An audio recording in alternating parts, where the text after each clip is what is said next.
Guys, panoorin natin. Hostage taker naman, 46 anyos na lalaki. Nabihag ng isang lalaki sa Baliwag, Bulacan. O, balik na naman, bakit merong ganito? Imposibleng nasa katinoan ang lalaking ito. Droga ang dahilan.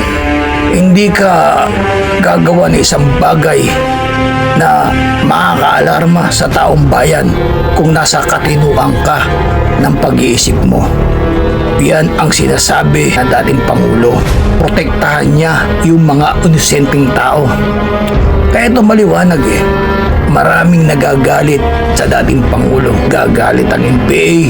Kung hindi NPA, mga gumagamit ng droga, mga nagtutulak ng droga, mga drug pusher. Yan ang mga nagagalit sa dating Pangulo.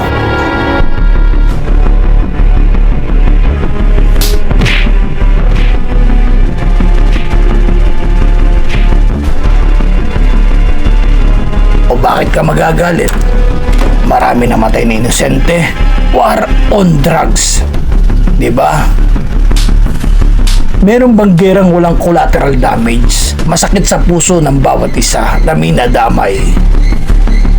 Pero hindi inutos ng dating Pangulo na idamay yung mga inosente. Snappy salute sa Baliwag PNP. Mabuhay kayo.